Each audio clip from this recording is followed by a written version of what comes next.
Hello everyone, this is Nilofar Neha Khan and welcome to our YouTube channel Shikshalaya. तो आज हम बात करेंगे the rise of nationalism in Europe, यानी कि यूरोप में राष्ट्रवाद का उदय।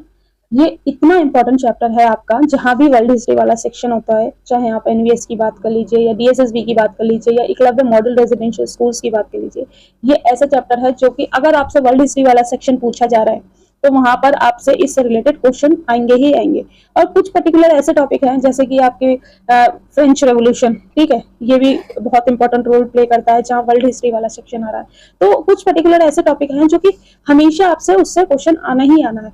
तो आज की वीडियो में मैंने आपका ये टॉपिक लेके आई हूँ और मैंने कोशिश की है कि इस टॉपिक से रिलेटेड एनसीईआरटी के अकॉर्डिंग आपके जितने भी फैक्ट से रिलेटेड या फिर एसेसन रीजनिंग से रिलेटेड या कुछ कॉन्सेप्ट से रिलेटेड आपके जितने भी क्वेश्चंस बन सकते हैं मैंने बनाने की कोशिश की है। और होप सो ये वीडियो आपके लिए काफी यूजफुल रहे, ताकि आप जब भी एग्जाम हॉल में बैठो तो इनसे रिलेटेड अगर आपके क्वेश्चन आए तो आप लोग इजीली उससे डील कर सकें।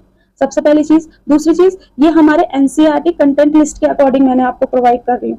तो अगर आपके पास कंटेंट लिस्ट नहीं है तो टेलीग्राम पे मैंने नोट्स का जो डेमो दे रखा है उसी में मैंने कंटेंट लिस्ट भी दे रखी है।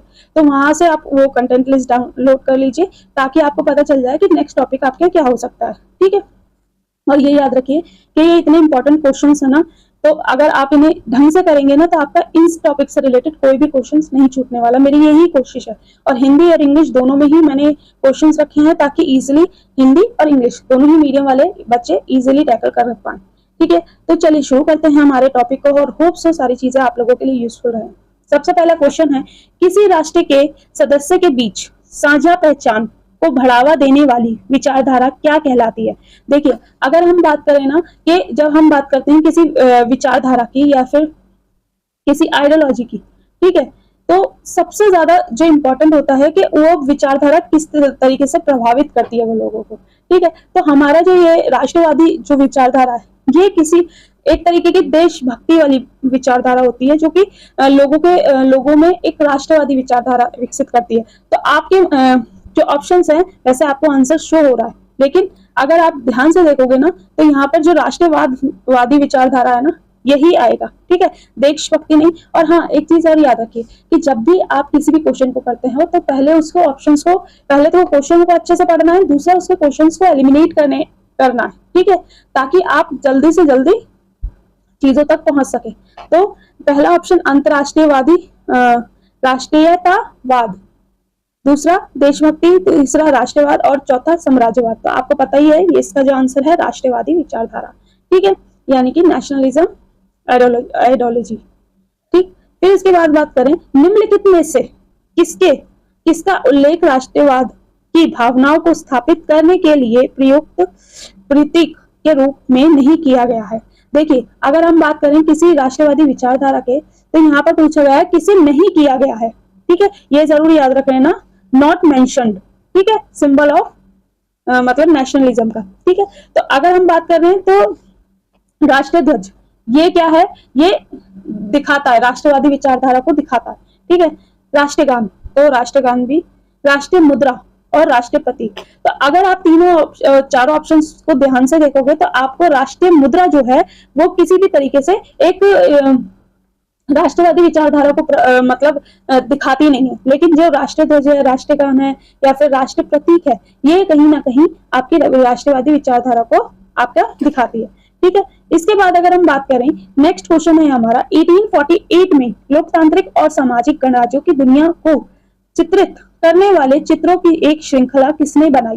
देखिए, आप अगर अपने एनसीईआरटी पढ़ोगे ना तो मैं आपको बता रही हूँ कि जो आपके चित्र वाला सेक्शन है, जो डायग्राम्स उसमें दे रखे हैं, जो इंपॉर्टेंट टॉपिक्स उसमें दे रखे हैं, उन्हें जरूर देखा करें क्योंकि उनसे रिलेटेड क्वेश्चन आते ही आते हैं। इस तरीके का क्वेश्चन मेरे को कहीं देखने को मिला था, शायद अब मुझे याद नहीं आ रहा मैंने कहाँ देखा है, ठीक है। तो इस तरीके का क्वेश्चन पूछा गया है, डीएसएसबी में शायद पूछा गया है, अब ये ध्यान नहीं आ रहा कि वो पीजीटी लेवल पर पूछा गया है या टीजीटी पर पूछा गया है, ठीक है। तो इस तरीके का क्वेश्चन जिसमें कि ये पूछा गया है कि ये जो दुनिया को चित्रित करने वाले चित्रों की एक श्रृंखला किसने बनाई, ठीक है।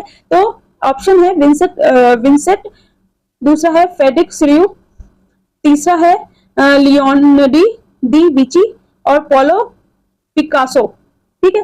तो यहाँ पर अगर आपने चीजें सही से पढ़ी हैं तो फ्रेडरिक जो है ये हमारा ऑप्शन बी सही हो जाएगा। नेक्स्ट क्वेश्चन है हमारा, फ्रेडरिक सीरियो की पेंटिंग श्रृंखला में स्टैचू ऑफ लिबर्टी में एक हाथ में क्या पकड़ रखा है? ठीक है, तो एक हाथ में क्या पकड़ रखा है? पहला ऑप्शन है तलवार, दूसरा किताब, आत्मज्ञान की एक मशाल, चौथा है एक ढाल। तो अगर आपने सही से देखा है तो आपको पता होगा ऑप्शन नंबर सी, यानी कि आत्मज्ञान की मशाल, अ टॉर्च ऑफ एनलाइटमेंट। ठीक है, नेक्स्ट क्वेश्चन है आपका, होप सो ये जितना भी फॉन्ट है आपको सही से विजिबल हो रहा है ना? अगर कोई इश्यू हो रहा हो तो मुझे कमेंट बॉक्स में कमेंट कर देना, आगे वाली पीडीएफ में मैं कोशिश करूंगी कि उससे सही फॉन्ट में यूज करूं। ठीक है, तो अगर हम बात करें नेक्स्ट क्वेश्चन की, तो 1789 की कौन सी ऐतिहासिक घटना राष्ट्रवाद की पहली स्पष्ट अभिव्यक्ति से जुड़ी है? ठीक है, तो कौन सा इवेंट है जो जो ऐतिहासिक घटना, राष्ट्रवादी ऐतिहासिक घटना से स्पष्ट तरीके से जुड़ी हुई है? अगर आप देखोगे ना 1789, अगर आपने जो फ्रेंच रेवोल्यूशन वाला टॉपिक पढ़ा है ना, तो यहाँ पर आप पहले ही यहाँ से सन से ही पहचान जाएंगे कि यहाँ पर बात किसकी हो रही है। तो पहले मैं ऑप्शन बता देती हूँ, फिर हम इसे डिस्कस करेंगे। जैसे ऑप्शन 1 है अमेरिकी क्रांति, दूसरा है औद्योगिक क्रांति, तीसरा है फ्रांसीसी क्रांति और रूसी क्रांति। तो अगर हम बात करें 1789 की, तो इस सन में कौन सी क्रांति हुई थी? तो वो हमारी फ्रांसीसी क्रांति हुई थी। और ये भी बात समझिए कि पहली राष्ट्रवादी विचारधारा या स्पष्ट तरीके से जो ये राष्ट्रवाद की जो भावना थी वो कहाँ देखी गई थी? तो वो फ्रांसीसी क्रांति में ही देखी गई थी। तो आंसर हो जाएगा फ्रेंच रेवोल्यूशन। ठीक है, नेक्स्ट क्वेश्चन है हमारा, फ्रांसीसी क्रांति में कौन से राजनीतिक और संवैधानिक परिवर्तन लाए? पहला ऑप्शन है संप्रभुता को नागरिकों से राजशाही को स्थानांतरित कर दिया गया, बी ऑप्शन संप्रभुता को राजशाही से नागरिक के पास स्थानांतरित कर दिया गया, सी है पूर्ण राजतंत्र की स्थापना, और डी है आपका सरकार के सभी रूपों को समाप्त कर दिया गया। तो यहाँ पर अगर आपने सही से चीजें पढ़ी हैं अभी तक तो आपको पता होगा ऑप्शन नंबर बी आपका सही हो जाएगा, यानी कि संप्रभुता को राजशाही से नागरिकों के पास स्थानांतरित कर दिया गया। ठीक है, नेक्स्ट क्वेश्चन है हमारा, फ्रांसीसी क्रांति ने संप्रभुता में किस बदलाव की घोषणा की? तो फ्रांसीसी क्रांति ने जो संप्रभुता में किस बदलाव की घोषणा की थी? ऑप्शन ए है नागरिकों से राजशाही तक, दूसरा है राजशाही से नागरिकों के समूह तक, सी ऑप्शन है राजशाही से विदेशी शक्ति तक, और डी ऑप्शन है नागरिकों से लेकर विदेशी राष्ट्र तक। तो यहाँ पर जो आपका आंसर हो जाएगा वो बी है, राजशाही से लेकर नागरिक समूह तक। ठीक है, क्योंकि राजशाही इतना तानाशाह हो चुकी थी कि वो लोग सिर्फ और सिर्फ अपने फायदे की चीजें देखते थे, जनता के साथ क्या हो रहा है क्या नहीं हो रहा है ये चीजें उन्हें नहीं दिखाई देती थी। ठीक है, तो ये जो है हमारा, इसका आंसर क्या हो जाएगा हमारा? ये हो जाएगा बी। नेक्स्ट क्वेश्चन है, 19वीं शताब्दी के दौरान यूरोप में महत्वपूर्ण परिवर्तन लाने वाली शक्ति के रूप में कौन सी विचारधाराएं उभरी? यहाँ पर बात कब की हो रही है? 19वीं सदी। ठीक है, तो 19वीं सदी के बारे में अगर हम बात करें तो कौन कौन सी विचारधाराएं उभरी थी? तो पहले ऑप्शन है आपका साम्राज्यवादी विचारधारा, वैश्वीकरण हो गया है। ठीक है, जबकि यहाँ पर, या फिर इसे ऑप्शन में लेकर चल सकते हैं आप, राष्ट्रवादी विचारधारा या सामंतवादी विचारधारा। तो अगर आप सही से चीजें पढ़ी होंगी तो आपको पता होगा यहाँ पर ऑप्शन हमारा सी सही हो जाएगा, नेशनलिज्म आइडियोलॉजी। नेक्स्ट क्वेश्चन है हमारा, बहुराष्ट्रीय वंशवादी साम्राज्य से राष्ट्र राज्य के उदय की ओर बदलाव का वर्णन करने के लिए किस शब्द का प्रयोग किया जाता है? आप इस चीज को ध्यान से पढ़िएगा, कभी कभी क्वेश्चंस इतने कॉम्प्लिकेटेड होते हैं कि हमें आता हुआ भी आंसर हम सही नहीं कर पाते। यहाँ पर क्या पूछा जा रहा है पहले उसे समझने की कोशिश करिए। बहुराष्ट्रीय वंशवादी साम्राज्य से राष्ट्र राज्य के उदय की ओर बदलाव का वर्णन करने के लिए किस शब्द का प्रयोग किया जाता है? तो यहाँ पर बदलाव का वर्णन करने के लिए किस शब्द का प्रयोग किया जाता है? ऑप्शन ए साम्राज्यवाद, बी ऑप्शन राष्ट्रवाद, सी ऑप्शन राजशाही, डी ऑप्शन उपनिवेशवाद। तो यहाँ पर जो आपका आंसर हो जाएगा वो सही होगा बी राष्ट्रवाद। ठीक है, नेक्स्ट क्वेश्चन है हमारा, नेपोलियन ने प्रशासनिक क्षेत्र में क्या परिवर्तन किया? ऑप्शन है 1804 का नागरिक संहिता, बी ऑप्शन 1789 का नागरिक संहिता, सी ऑप्शन 19 का नागरिक संहिता, ठीक है, और आपका 17 का नागरिक संहिता। तो अगर आपको सही से चीजें पता है तो यहाँ पर आपका ऑप्शन नंबर ए सही हो जाएगा, जो है 1804 का नागरिक संहिता। ठीक है, परिवर्तन किसने किया था? तो आपका 1804 के नागरिक संहिता में। ठीक है, नेक्स्ट क्वेश्चन है हमारा, 19वीं सदी की शुरुआत में यूरोप में कौन से विचार राष्ट्रीय एकता से निकटता से जुड़े थे?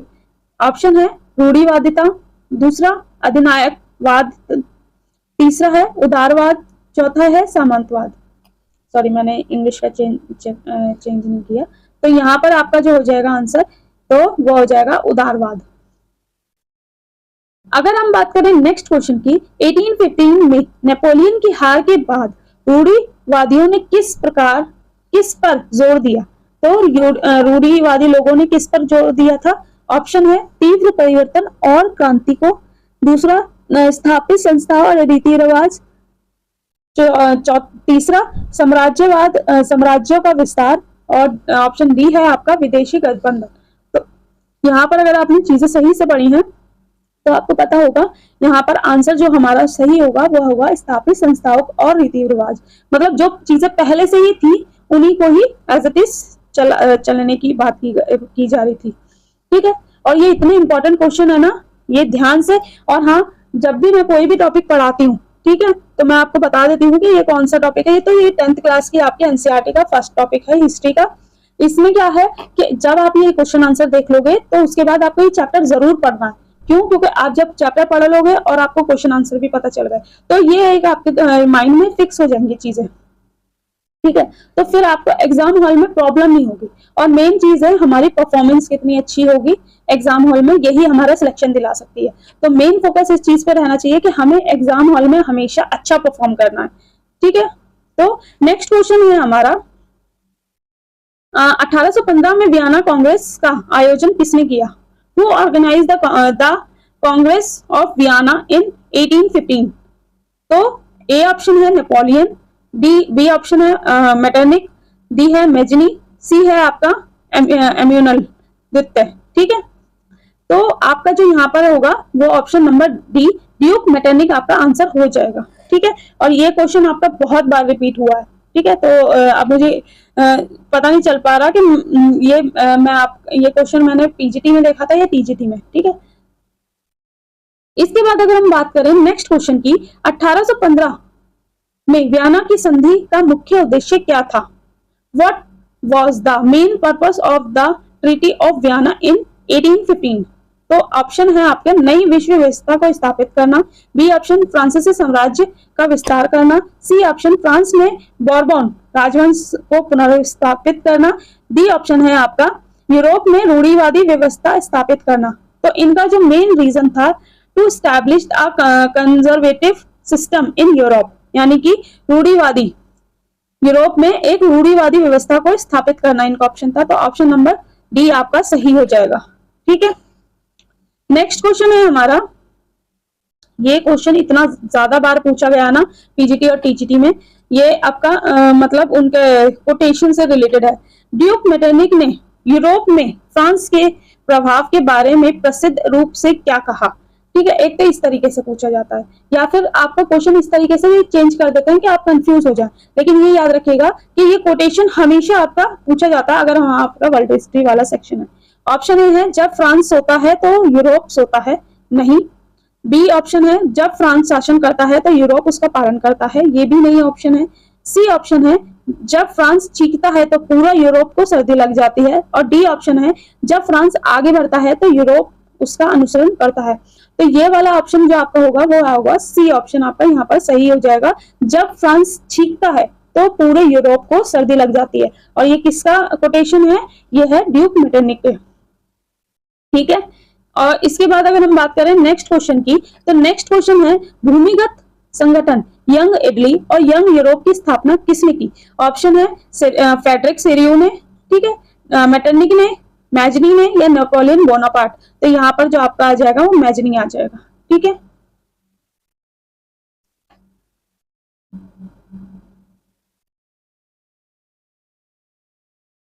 नेक्स्ट क्वेश्चन है, इटली के एकीकरण के आंदोलन में मैजनी की क्या भूमिका रही? तो मैजनी की क्या भूमिका रही? उन्होंने लड़ाई में इतालवी सेना का नेतृत्व किया। दूसरा ऑप्शन है, वह एक राजतंत्रवादी था जिसने एकीकरण का विरोध किया। सी ऑप्शन है, उसने गुप्त समाजों का आयोजन किया और एकीकरण की वकालत की। डी ऑप्शन है, उन्होंने इटली के प्रधानमंत्री के रूप में कार्यकाल किया। तो यहाँ पर अगर हम बात करें तो इसका जो आंसर होगा वो होगा आपका सी ऑप्शन सही। उन्होंने गुप्त समाजों का आयोजन किया और एकीकरण की वकालत की। ठीक है, इसके बाद अगर हम बात करें नेक्स्ट क्वेश्चन की, तो नेक्स्ट क्वेश्चन है आपका 19वीं सदी में इटली का एकीकरण कैसे हुआ? ऑप्शन है, क्रांति और विद्रोह की एक श्रृंखला के माध्यम से। ठीक है, बी ऑप्शन है, पड़ोसी देशों के साथ बातचीत के माध्यम से। सी ऑप्शन है आपका, फ्रांस के साथ सैन्य गठबंधन के माध्यम से। और डी ऑप्शन है, अन्य राष्ट्रों के औपनिवेशीकरण के माध्यम से। तो यहाँ पर जो आपका आंसर हो जाएगा वो हो जाएगा ऑप्शन नंबर ए, क्रांति और विद्रोह की एक श्रृंखला के माध्यम से आपका हुआ था। ठीक है, एकीकरण। सर्डियाना पिडमोंट के मुख्यमंत्री कौन थे और उन्हें इटली के एकीकरण में क्या भूमिका निभाई थी? तो ऑप्शन है, मैजनी था, ए बोनापार्ट था, नेपोलियन बोनापार्ट, या फिर कैमली डी कोवर, या फिर आपका ग्यूसेप गैरिबाल्डी। तो यहाँ पर जो आपका आंसर हो जाएगा वो आ जाएगा सी, कैमली डी कोवर। और ये जो ऑप्शन है, और उसमें जो एकीकरण में उन्होंने क्या भूमिका निभाई थी, ये आप मुझे कमेंट बॉक्स में कमेंट करेंगे। ठीक है, क्योंकि नोट्स में मैंने आपको सारी चीजें मेंशन की हैं और होप से आपको लोगों को उतनी ही सीरियसनेस के साथ आप लोग पढ़ रहे होंगे जितनी सीरियसनेस के साथ मैंने आपको चीजें प्रोवाइड की हैं। बात करें नेक्स्ट क्वेश्चन की, तो ग्यूसेप गैरिबाल्डी ने इटली के एकीकरण में किस प्रकार योगदान दिया? तो बात करें, ए ऑप्शन है, उन्होंने इटली के प्रधानमंत्री के रूप में कार्य किया। बी ऑप्शन है, उन्होंने गुप्त समाजों का आयोजन किया। सी ऑप्शन है, उन्होंने दक्षिणी इटली में सशस्त्र स्वयं सेवकों का नेतृत्व किया। और डी ऑप्शन है आपका, उन्होंने एकीकरण के लिए विदेशी शक्तियों से बात की। ठीक है, सॉरी ये मैं आपका चेंज नहीं कर पाई। ठीक है, how did Joseph Garibaldi contribute to the unification of Italy? तो यहाँ पर क्या है, तो ऑप्शन नंबर सी आपका सही हो जाएगा। उन्होंने दक्षिणी इटली में सशस्त्र स्वयं सेवकों के नेतृत्व में किया। ठीक है, इसके बाद अगर हम बात करें नेक्स्ट क्वेश्चन की, तो नेक्स्ट क्वेश्चन है आपका 19वीं सदी में स्वतंत्रता संग्राम से पहले ग्रीस किसका हिस्सा था? ऑप्शन है आपका, रोमन साम्राज्य। बी ऑप्शन है आपका, ब्रिटिश साम्राज्य। सी ओटोमन साम्राज्य। और डी है आपका रूसी साम्राज्य। तो यहाँ पर आपका जो आंसर हो जाएगा वो डी हो जाए, सॉरी सी हो जाएगा, ओटोमन साम्राज्य। नेक्स्ट क्वेश्चन की अगर हम बात करें तो नेक्स्ट क्वेश्चन है 19वीं शताब्दी में यूनानी लोगों में स्वतंत्रता की भावना कैसे प्रचलित हुई? ऑप्शन है, रूसी क्रांति द्वारा। बी ऑप्शन है आपका, फ्रांसीसी क्रांति द्वारा। सी ऑप्शन है, अमेरिकी क्रांति द्वारा, या क्रांतिकारी राष्ट्रवाद के उदय के कारण। तो ये जो आपका ऑप्शन हो जाएगा, देखिए एक चीज याद रखिएगा कि कई बार हमारे ऑप्शन चेंज होने की वजह से हमारा आंसर भी चेंज हो जाता है। तो जब तक आपके कॉन्सेप्ट क्लियर नहीं होंगे तब तक आपका आंसर एग्जैक्ट नहीं पहुंचेगा। ठीक है, तो यहाँ पर अगर आप सही से चीजें करके आए हैं तो आपको पता चल गया होगा कि यहाँ पर ऑप्शन नंबर डी आपका सही हो जाएगा, क्रांतिकारी राष्ट्रवाद के उदय के कारण। नेक्स्ट क्वेश्चन है आपका, किस अंग्रेजी कवि ने धन एकत्र किया और यूनानी स्वतंत्रता संग्राम का समर्थन किया? ऑप्शन है, Lord Byron, William Shakespeare, John Keats और पार्सी बीसे शेली। आपका यहाँ जो आपका आंसर हो जाएगा वो आपका ए, लॉर्ड बर्नन। नेक्स्ट क्वेश्चन है आपका, कॉन्स्टेंटिनोपल की संधि के माध्यम से ग्रीस को एक स्वतंत्र राज्य के रूप में कब मान्यता मिली? तो यहाँ पर जो आपका आ जाएगा आंसर, पहले ऑप्शन देख लेते हैं आपके। Option number A 1804, option number B 1815, option number C 1821 या 1832। तो यहाँ पर आपका आंसर जो हो जाएगा 1832। अब इसके बाद जो ब्रिटेन में राष्ट्रवाद का परिणाम क्या हुआ, ये वाले क्वेश्चन से हम नेक्स्ट वीडियो में कंटिन्यू करेंगे। इस वीडियो को भी हम 2 पार्ट में रखेंगे क्योंकि अभी इसके जो क्वेश्चंस हैं वो और भी ज्यादा हैं। तो नेक्स्ट वीडियो में हम कवर करेंगे बाकी के सारे क्वेश्चन। और एक चीज याद रखिए, मैं कोशिश कर रही हूँ कि जल्दी से जल्दी आपका ये सारा करा के फिर एक रिवीजन क्लासेस रखेंगे जिसमें कि मोस्ट इंपॉर्टेंट क्वेश्चन आंसर मैं लेके आऊंगी आपके लिए, चाहे आप वो वन लाइनर फॉर्म में हो या फिर आपके क्वेश्चन आंसर फॉर्म में। आप लोग मुझे थोड़ा सा कमेंट बॉक्स में कमेंट करके बताना कि आपको वन लाइनर फॉर्म में क्वेश्चन आंसर चाहिए या फिर आपको जैसे क्वेश्चन आंसर ये ऑप्शंस वाले चल रहे हैं इस तरीके से ही क्वेश्चन आंसर चाहिए। होप से ये वीडियोस और ये लेक्चर्स आप लोगों के लिए यूजफुल रहे हों, लेकिन अगर कुछ रह गया हो, कुछ छूटा हो, कुछ मिस्टेक हुई हो तो आप मुझे कमेंट बॉक्स में कमेंट कर सकते हैं। मैं कोशिश करूंगी कि हर चीज को इम्प्रूव किया जा सके। बाकी मिलते हैं आपसे नेक्स्ट वीडियो में। होप से सारी चीजें आप लोगों के लिए यूजफुल रही हों। Thank you for watching. चलिए मिलते हैं आपसे नेक्स्ट लेक्चर में। Thank you.